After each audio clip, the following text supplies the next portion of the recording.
அஸ்ஸலாமு அலைக்கும் வரஹ்மத்துல்லாஹி வபரகாத்துஹு. அன்பிற்குரிய சகோதர சகோதரிகளே, ஹஜ்ஜு தியாக திருநாள் என்ற ஹஜ்ஜு பெருநாளிலே முஸ்லீம் சமுதாயம் வசதி படைத்தவர்கள் ஆடு மாடு ஒட்டகங்களை இறைவனுக்காக பலியிட்டு அதன் மாமிசங்களை ஏழை எளிய மக்களுக்கு வழங்கி வருவதை ஒரு மார்க்க கடமையாக செய்து வருகிறார்கள். உலகம் முழுவதும் உள்ள முஸ்லீம்கள் இதை கடைப்பிடித்து வருகிறார்கள். இந்தியாவிலையும் இந்த கடமையை தொன்று தொட்டு எந்த விதமான இடைஞ்சலும் இடையூறு இல்லாமல் நம்ம செய்து வருகிறோம். ஆனால் இந்த காவிகளுடைய கையில் பல மாநிலங்களின் அதிகாரம் சென்ற பிறகு, மத்தியிலும் அவர்கள் ஆட்சியில் அமர்ந்த பிறகு, இந்த குர்பானியுடைய கடமை நிறைவேற்றுவதற்கு ஏராளமான சங்கடங்களையும் இடையூறுகளையும் செய்து வருகிறார்கள். வேறு மாநிலங்களை விட்டுவிடுவோம். தமிழகத்தில் ஒரு அமைதி பூங்காவான தமிழகத்திலையும் இதை செய்ய வேண்டும் என்பதற்காக பலவித முயற்சிகளை ஒவ்வொரு காலகட்டத்திலும் செய்து வந்தார்கள்.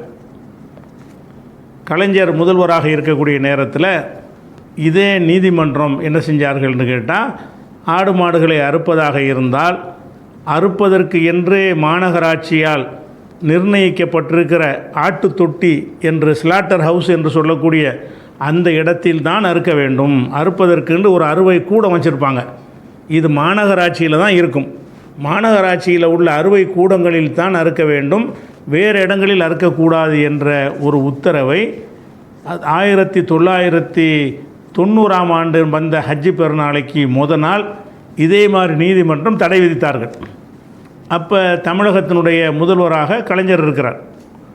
அப்போ இந்த ஸ்லாட்டர் ஹவுஸில் தான் அறுக்க வேண்டும் என்ற இந்த சட்டம் நீதிபதிகளால் சரியாக புரிந்து கொள்ளப்படவில்லை என்பதை விளக்கி நாங்கள் கலைஞரை சந்தித்து, பல இயக்கங்கள் சந்தித்தார்கள், நாங்களும் சந்தித்து கலைஞரிடத்தில் நாங்கள் விளக்கம் சொன்னோம். இது தீர்ப்பு தவறாக இருக்கிறது, இது சட்டப்படியான தீர்ப்பு இல்லை. ஸ்லாட்டர் ஹவுஸ் என்று அந்த அறுவை கூடம் என்பது வியாபாரத்திற்கு அறுக்கிறாங்க இல்லையா, அதுக்கு உள்ள சட்டம். அது வியாபாரிகள் ஆட்டை நாயை அறுத்து ஆடுன்னு வித்தரக்கூடாது அப்படின்ற ஒரு பாதுகாப்புக்காக வேண்டி தான் அந்த அரசாங்க அறுவை கூடத்தில் அறுத்து அதுக்கு சீல் வைத்து அதற்கு பிறகு தான் கசாப்பு கடைக்கு அந்த இறைச்சியை கொண்டு வரணும் என்று சட்டம் இருக்கிறது. அது சொந்த தேவைகளுக்கு அறுப்பதற்குரிய சட்டம் இல்லை, வியாபாரத்துக்கு உள்ள சட்டம்தான் என்பதை நாங்கள் கலைஞர்கிட்ட விலைக்கு சொன்னோம். வியாபாரத்துக்கு இதுக்கு பொருந்தாது, இது அப்படியே இருக்கும் என்று சொன்னால், இது அனைவருக்கும் உள்ள சட்டமாக இருந்தால், அப்போ கோழிகள்லாம் இருக்கிறாங்கள பொது இடங்கள், அது எப்படி, அதுக்கு என்ன சட்டம் அப்படின்லாம் கேட்டோம். அப்போ இது வணிக நோக்கத்தில் அறுக்கக்கூடிய ஆடு மாடுகளுக்குத்தான் அது சொல்லப்படுமே தவிர, சொந்த தேவைக்காக அவன் அறுத்து கொள்வானே, ஆனால் இது பொருந்தாது. அதுபோக இந்த ஸ்லாட்டர் ஹவுஸில் தான் அறுக்க வேண்டும் என்று சொன்னீர்களே, ஆனால் வியாபாரத்திற்கு அறுக்கக்கூடியதுங்கிற ஒரு சின்ன எண்ணிக்கையில் இருக்கும். அது ஒரு உதாரணமாக ஒரு 500 மாடுகள் அறுக்கிற அளவுக்கு ஒரு ஸ்லாட்டர் ஹவுஸில் இடம் இருந்தால் அதில் 500 தான் அறுக்க இயலும். ஆனால் அந்த ஹஜ்ஜு பெருநாளுங்கிற ஒரு தினத்தில் ஏராளமான பேர் அறுக்கும் பொழுது 10,000 ஆடு மாடுகள் அறுக்கிற அளவுக்கு அங்கே வசதி தேவைப்படும். அது இருக்காது. ஒரு 500 மாடு 100 மாடு அறுக்கிற அளவுக்கு நீங்கள் ஆட்டு தொட்டியில் இடம் வைத்திருந்தீர்கள் என்று சொன்னால், அனைத்து முஸ்லீம்களும் அங்கே போய் தான் அறுக்கணும் என்று நீங்கள் சட்டம் போட்டால் அவ்வளோ பேரும் கொண்டு போய் எப்படி அறுக்கிறது? முதல்ல அறுக்க அங்கே வாய்ப்பு இருக்கா, இடம் இருக்கா, வசதி இருக்குமா? அப்படிங்கிற இதையும் நம்ம கலைஞர் அவர்கள்ட்ட எடுத்து நம்ம விளக்குனதுக்கு பிறகு, அது போக இந்த ஸ்லாட்டர் அறுவை கூடத்தில் அறுக்கணுங்கிற தீர்ப்பு பெருநகரங்களுக்கு தானே பொருந்தும். சிறு நகரங்களுக்கு, கிராமங்களுக்கு, பஞ்சாயத்து போர்டுலாம் ஸ்லாட்டர் ஹவுஸ் கிடையாது. பெரிய பெரிய சிட்டி முனிசிபாலிட்டியில் மட்டும்தானே நீங்கள் ஸ்லாட்டர் ஹவுஸ்னு வச்சுருக்கிறீங்க. அப்போ அறுவை கூடம் இல்லாத ஊர்களெல்லாம் என்ன பண்ணுவான்? அப்போ ஒரு கிராமத்தில் உள்ள அங்கேருந்து பெரிய நகரத்துக்கு ஆடு மாடுகளை ஓட்டிகிட்டு வருவானா? அப்படின்லாம் நம்ம புரிய வச்சு பெரிய வேணும்னு சங்கடத்தை உண்டாக்குறாங்க. இது முஸ்லீம்களுக்கு அந்த கடமையை நிறைவேற்ற முடியாத நிலைமை இருக்குது என்பதை தீர்ப்பு வந்த உடனேயே கலைஞர் அவர்களை சந்தித்து எல்லா இஸ்லாமிய இயக்கங்களும் யாரும் விடுபடலை, அனைவருமே சேர்ந்து என்ன செஞ்சாங்க, இதரை அவர்கிட்ட வலியுறுத்தினார்கள். வலியுறுத்தின கலைஞர் என்ன பண்ணாருன்னு கேட்டால், உடனே அரசு தலைமை வழக்கறிஞரை கூப்பிட்டாரு, சட்ட வல்லுநர்களை கூப்பிட்டு இந்த விஷயத்தை விளக்கி இதை உடனடியாக, ஏன்னா நாளைக்கு பெருநாள், இப்போ ஆர்டர் விட்டது, அப்போ இதை நம்ம எதாவது செய்யணும் என்று சொல்லி இந்த அடிப்படையில் மனுவை தயாரிக்கிறாங்க. நீங்கள் அந்த ஆடு மாடுகளை அறுக்கக்கூடாதுங்கிற அந்த சட்டம் என்பது, ஸ்லாட்டர் ஹவுஸில் அறுக்க வேண்டும் என்ற சட்டம் என்பது அது விற்பனைக்கு உரியது தான். விற்பனை செய்து மக்களை ஏமாற்றி விடக்கூடாது என்பதற்காகத்தான் அது செய்கிறார்கள். ஆனால் கோழிக்கெல்லாம் கிடையாது. ஏன்னாட்டா கோழி வந்து கண்ணு முன்னாடி அறுக்கிறான், தெரியுது. என்ன காக்காய் அறுத்து கோழின்னு கொடுக்க முடியாது. அதுக்கு அந்த சட்டத்தில் கட்டுப்பாடு தான் விட்டாங்க. அப்போ இதெல்லாம் வியாபாரத்தின் மூலமாக செய்யும் பொழுது தவறான முறையில் செத்தாட்டை கூட அறுத்து விற்று விடுவார்கள். அதையெல்லாம் தவிர்ப்பதற்காக வேண்டி ஒரு அரசாங்க கண்ட்ரோல் அதில் இருக்கணும் என்பதற்கு தான் இதை கொண்டு வந்திருக்கிறாங்க என்பதையெல்லாம் அவங்க மனுவில் ரெடி பண்ணி, அப்போ ஏஆர் லட்சுமணன் என்பவர் நீதிபதியாக, உயர் நீதிமன்ற நீதிபதியாக இருந்தார். பிறகு சுப்ரீம் கோர்ட் வரைக்கும் அவர் போனார், நீதிபதி வரைக்கும் போனார். அப்போ ஏஆர் லட்சுமணனுடைய வீட்டில் போய் கதவு தட்டுறாங்க இரவில். அதுக்கு நீதிபதிகளுக்கு அதிகாரம் இருக்குது. நீதிமன்றத்தில் உள்ள நேரம் முடிந்து விட்டது என்று சொன்னால் அவங்க வீட்டிலேயே கொண்டு போய் என்ன செய்யலாம், சில விஷயங்களை நீதிமன்றமாக கருதி சில நடவடிக்கைகள் எடுக்கலாம். உதாரணமாக ஒரு 6 மணி 7 மணிக்கு சிலரை கைது செய்வார்கள். ரிமாண்ட் பண்ணுவதாக இருந்தால் நீதிபதி தானே உத்தரவு போடணும், மாஜிஸ்ட்ரேட்டுடைய வீட்டுக்கு கொண்டு போவார்கள். கோர்ட்டு முடிஞ்சு போயிடும். ஆனால் கோர்ட்டு முடிஞ்சிருச்சுன்னு சொன்னால் நீதிபதி ஆர்டர் இல்லாமல் ஜெயிலுக்கு கொண்டு போக முடியாது. அப்போ என்ன செய்வாங்க, அந்த குற்றவாளிகள் இல்லை, கைது செய்யப்பட்டவர்களை அந்த மாஜிஸ்ட்ரேட்டுடைய வீட்டில் ஆஜர்படுத்தி அவர் ஆர்டர் பண்ணுவார். அப்போ மாஜிஸ்ட்ரேட்டு நீதிபதிகள் இருக்கிற வீடுகளும் கூட அவசர தேவைகள், அரசாங்க தேவைகளை முன்னிட்டு, நீங்கள் தனிப்பட்ட மனிதனுடைய வழக்குக்கெல்லாம் எடுக்க மாட்டார்கள். அரசாங்கத்தினுடைய சம்பந்தப்பட்ட ஒரு விஷயமாக இருக்கும் என்று சொன்னால் அவங்க நீதிமன்ற நடவடிக்கைகளை வீட்டில் இருந்து மேற்கொள்ள முடியும். இந்த ஒரு இதை பயன்படுத்தி கொண்டு இரவுல கதவை தட்டி யார் லட்சுமணன் அவர்களுடைய முன்னாடி இந்த விஷயத்தை கொண்டு போகிறாங்க. இப்படி சட்டம் ஒழுங்கு பிரச்சனை ஏற்படும், அதிகமான மக்கள் வந்து இதை மீறி அறுப்பாங்க, நிறைய கைது செய்ய வேண்டி வரும், பெரிய குழப்பங்கள் ஏற்படும், இந்த சட்டத்தில் இப்படி தான் இருக்குது. அதனால் ஸ்லாட்டர் ஹவுஸுக்கு உள்ளதை கொண்டு சொந்த தேவைகளுக்கு நீங்கள் பொருத்தி பார்க்கக்கூடாதுங்கிற வகையில் அரசு வழக்கறிஞராக இப்போ வெங்கடபதிங்கிறவர் இருந்தார் நினைக்கிறேன், அவர் மூலமாக என்ன செஞ்சாங்கன்னு கேட்டால் அந்த வழக்கு தாக்கல் பண்ணாங்க வீட்டிலையே. அந்த நீதிபதி விசாரித்து பார்த்துட்டு இது கரெக்டு தான், இந்த ஸ்லாட்டர் ஹவுஸுக்கு தான் இது ஸ்லாட்டர் ஹவுஸ் என்பது வந்து வணிக நோக்கங்களுக்கான பிராணிகளுக்கு தான் பொருந்துமே தவிர சொந்த தேவைகளுக்காக வேண்டி உள்ளதுக்கு இது பொருந்தாது என்று ராத்திரோடு ராத்திரியாக ஆர்டர் கொடுக்குறாரு. எந்த தீர்ப்பு அன்னைக்கு காலையில் தீர்ப்பு அளிக்கப்படும் அந்த தீர்ப்பை ரத்து செய்யலை, அந்த தீர்ப்பை கரெக்ஷன் பண்ணுறாரு. அது ஸ்லாட்டர் வணிக நோக்கங்களுக்கு உள்ளதை வந்து சொந்த தேவைகளுக்கு உள்ளதாக அந்த தீர்ப்பு சொல்லுகிறது, அது சொந்த தேவைக்கு கட்டுப்படாது என்ற ஒரு விஷயத்தை சொன்னார்கள். எந்த ஒரு பிரச்சனையும் இல்லாமல் இந்த குர்பானி அந்த 90ஆம் ஆண்டு என்ன செஞ்சோம், அந்த மாடுகளை எல்லாம் அவங்கவுங்க இடத்துல இருந்த குர்பானி கொடுத்தோம். அப்போ உள்ள வழக்கு யாருன்னு கேட்டால் அந்த மிருக வாரியம் இருக்காங்கல்ல, மிருகத்துக்கு பாடுபடுற வாரியம்னு ஒரு கூட்டம், அதை வச்சு இப்போ சம்பாதிச்சிட்டு இருக்கானுவோ, அந்த கூட்டத்தார் போட்ட கேஸ் அடிப்படையில் அந்த தீர்ப்பு வழங்கப்பட்டுச்சு. இப்போ என்ன செய்யுதுன்னு கேட்டால் அதே மாதிரியான உயர் நீதிமன்றத்தில் இதே மாதிரியான வழக்கை போட்டு அது ஸ்லாட்டர் ஹவுஸ்லாம் அறுக்கணுங்கிற ஒரு ஆர்டர் வந்து அதே மாதிரி பெருநாளைக்கு முன்னாடி வருது. யார், நீதிபதி மகாதேவனும் இன்னொரு நீதிபதியும் சேர்ந்த 2 அடங்கிய பெஞ்சு. ஏன் 2 போடுறாங்கன்னு கேட்டால் ஏற்கனவே தனி நீதிபதி ஒருத்தர் தீர்ப்பளித்து இருக்கும் பொழுது ஒரு நீதிபதி அதை மாற்ற முடியாது, அதுக்காக 2 வேணும்னு தந்திரமாக என்ன செய்கிறாங்க, 2 பேர் பெஞ்சில் போட்டு அதை வந்து பெருநாள் நாளைக்கு வருதுங்கும் போது இன்றைக்கி தீர்ப்பளிக்கிறாங்க. எப்படி, ஸ்லாட்டர் ஹவுஸில் தான் அறுக்கணும், உறுதிப்படுத்தணும், அவங்க வேறு இடங்கள் அறுக்கக்கூடாது என்று சொல்லி அந்த ஆர்டர் வந்து இந்த சாமிநாதன் தரப்புலேருந்து போடப்படுகிறது. சாமிநாதன் எப்படி, நான் சனாதனவாதின்னு பகிரங்கமாக ஒப்புக்கொண்ட ஒருவர், அவர் பல விஷயங்களில் தப்பான தீர்ப்புகள் சொல்லி அது பெரிய விவாத பொருளாக ஆகியிருப்போம் நம்ம எல்லாம் அறிந்து வைத்திருக்கிறோம். திருப்பரங்குன்றம் வரைக்கும் அவர் தான் சூத்திரதாரியாக என்ன செஞ்சார், செயல்பட்டார். அப்படி இருக்கக்கூடிய நேரத்தில் இந்த தீர்ப்பு வந்துவிட்டது. தீர்ப்பு வருதுன்னு சொன்னால் அந்த வழக்கு வந்து தீர்ப்பு மத்தியானத்தில் வந்துருச்சுன்னு சொன்னால் நீங்கள் அரசாங்கம் நடத்துகிறீங்க, புதுசாக ஆட்சிக்கு வந்திருக்கிறீங்க, ஆட்சிக்கு வந்து ஒரு 25 நாள் ஆகிவிட்டது.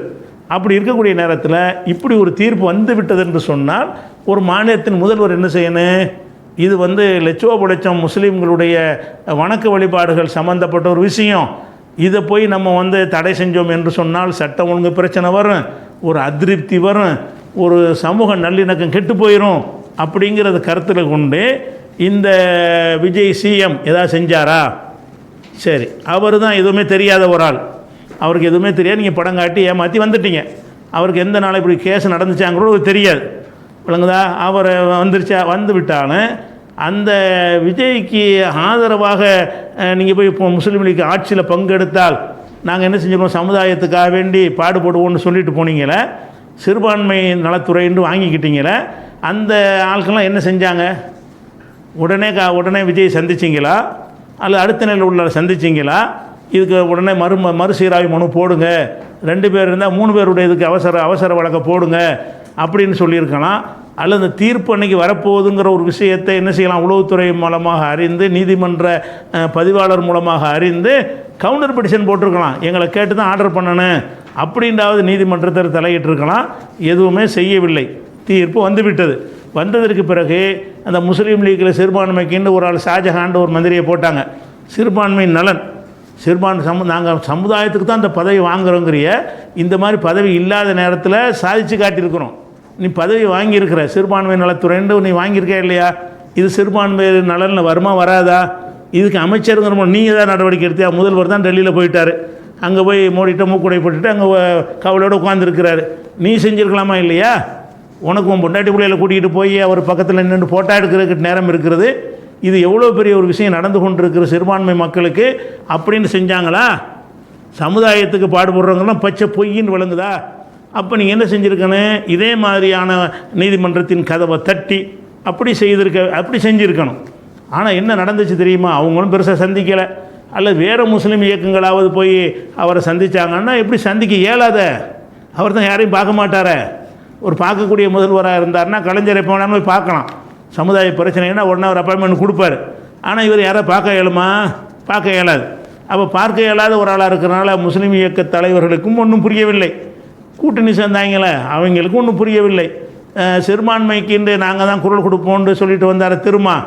அவர் என்ன செஞ்சுருக்கலாம்? அவர் எல்லாத்தையும் உன்னிப்பாக கவனிக்கிறவர் தானே. இப்படி ஒரு தீர்ப்பு வந்திருக்கிறது, கடந்த காலத்தில் நடந்திருக்குது, அதே மாதிரியான ஒரு நிலையை நீங்கள் இந்த அரசாங்கம் எடுக்கணும் அப்படின்னு சொல்லணுமா இல்லையா? நாங்கள் விலை போக மாட்டோம், மாறி போக மாட்டோம்னு சொல்லித்தானே கூட்டணிக்கு போனீங்க.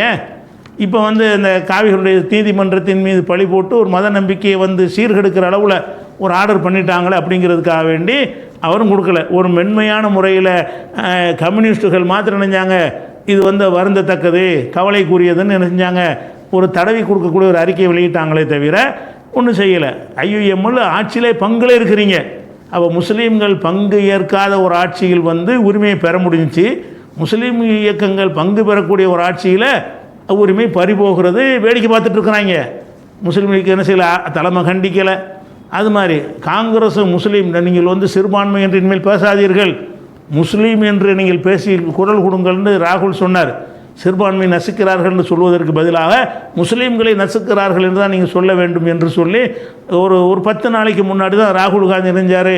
அவருடைய கட்சியுடைய தொண்டர்களுக்கோ பொதுவுலையே சொல்லி இருந்தார். அப்போ இது முஸ்லீமுடைய பிரச்சனை தானே. காங்கிரஸ் என்ன பண்ணிகிட்டு இருந்தீங்க? நீங்கள் காங்கிரஸ் முஸ்லீம்களுடைய பிரச்சனையை தலையிட சொல்லி உங்களுக்கு ஆர்டர் பண்ணியிருக்காருல, இது முஸ்லீமுடைய பிரச்சனை தானே. அப்போ இதெல்லாம் காங்கிரஸ் தலையிடலை, விடுதலை சிறுத்தை தலையிடலை, ஐயுஎம்எல் அமைச்சர் பதவியில் இருந்து கொண்டும் அவர் தலையிடவில்லை. கடைசியில் என்னாச்சு? அது மாட்டுக்கு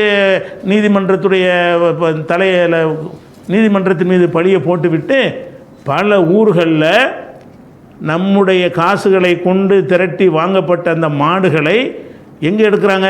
சொந்தமான ஒரு இடத்துல, மறைக்கப்பட்ட ஒரு இடத்துல, அவங்களுடைய தோட்டத்தில், அவங்களுடைய காம்பவுண்டுக்குள்ளே வச்சு ரோட்டில் போட்டு அறுக்கலை. அப்படியாக அறுக்கக்கூடிய மாடுகளை எல்லாம் பல ஊர்களில் எனக்கு வந்த தகவல் பிரகாரம் 9 ஊர்கள் வந்திருக்கு. நிறைய இருக்கும். 9 ஊர்களில் என்ன செஞ்சுருக்காங்கன்னு கேட்டால், குர்பானி கொடுக்க விடாமல் அந்த மாடுகள்லாம் ஓட்டிக்கிட்டு போய் மாநகராட்சியில் ஒப்படைச்சிட்டோம் அப்படின்னு சொல்லி போலீஸார் என்ன செய்கிறாங்கன்னா நடவடிக்கை எடுக்கிறாங்க. குர்பானி கொடுக்க விடலை. அப்போ இந்த ஜென்ஸு கிறுக்கு பயில் இருக்காங்களே முஸ்லீம்ங்கிற பேரில், நான் முஸ்லாத்துக்கு அவர் சப்போர்ட் பண்ணுவார் நினச்சி தானே போனீங்க.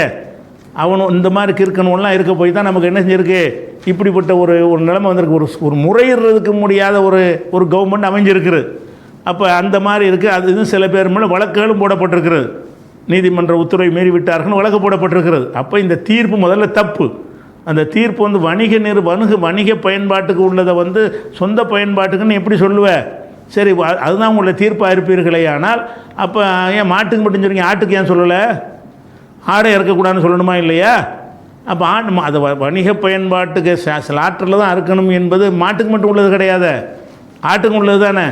ஆடுகள் அறுக்கக்கூடாது அப்படின்னு நீங்கள் சொல்லியிருக்கனே. அப்போ தெரியுது வேணும்னு இந்த மாடு கோமாதாங்கிற ஒரு இதை மனசுக்குள்ளே வைத்துக்கொண்டு அவர்கள் இந்த மாதிரி சட்டத்துடைய ஓட்டையை பயன்படுத்தி ஒரு தீர்ப்பளித்திருக்கிறார்கள். இந்த தீர்ப்பு வந்து தவறான தீர்ப்பு, தகுந்த தீர்ப்பு கிடையாது. மேலே முறையீடு செஞ்சால் இது உடைக்கக்கூடிய ஒரு தீர்ப்பு தான். இடைக்கால ஒரு தடையாவது வாங்கியிருக்கணுமா இல்லையா? ராத்திரியா வந்து சுப்ரீம் கோர்ட்டு கதவை கூட தட்ட முடியுமே? ஒரு அரசாங்கத்துக்கு என்ன வேணாலும் செய்ய முடியுமே? அப்படியெல்லாம் ஒன்றும் செய்யாத ஒரு நிலைமையை நம்ம பார்க்குறோம். அதே நேரத்தில் வந்து முஸ்லீம்களும் இதில் வந்து முஸ்லீம் இயக்கங்களும் போதுமான அளவுக்கு களமிறங்கலை. நாங்கள் தீர்ப்பு வந்த அன்னைக்கே நாங்கள் வந்து கண்டனத்தை அறிக்கையாக பதிவு செஞ்சோம். அதே நேரத்தில் மற்றவங்கள்லாம் வந்துக்கிட்டு இந்த பெருநாள் அன்னைக்கு தான் என்ன செய்கிறாங்க, கண்டனம் தெரிவிக்கிறாங்க, அடுத்த நாள் தெரிவிக்கிறாங்க, காலதாமதமாக. முன்னாடியே தடுக்கக்கூடிய வகையில் எதுவுமே செய்யவில்லை. அப்போ இந்த மாதிரியான ஒரு நிலையில் இருக்கும்போது இந்த குர்பானி சம்பந்தமாக ஒரு 2 ஆட்சியில் நம்ம பார்த்துருக்குறோம். இதே மாதிரி விஷயம் வரும் பொழுது ஒரு அரசாங்கம் இதே மாதிரி பெருநாளைக்கு முதல் நாள் தான் அந்த தீர்ப்பு வந்தது. அது வந்து அது ஒரு கூட்டம். இது வந்து இந்துத்துவாக்களுடைய வழக்கு, அது வந்து அந்த மிருக ஆதரவாளர்களுடைய வழக்கு. அது அப்போ அந்த வழக்கின் அடிப்படையில் வரும்போது நீங்கள் சட்டத்தின்படி இன்னும் சொல்ல போனால் ஜல்லிக்கட்டுக்கு சட்டத்தை திருத்துனீங்களே, ஜல்லிக்கட்டு கூட மிருக வதையில் வருமா இல்லையா? அது மிருகத்தை வதை பண்ணுறதுல வருதா இல்லையா? இருந்தாலும் அதுக்கு விதிவிலக்குங்கிற மாதிரி ஏதோ ஒரு சட்டத்தில் போய் அந்த ஓட்டையை பயன்படுத்தி திருத்திட்டு அதை அனுமதிக்க முடிஞ்சா இல்லையா? அதுக்கெல்லாம் செய்ய முடியுதுல்ல.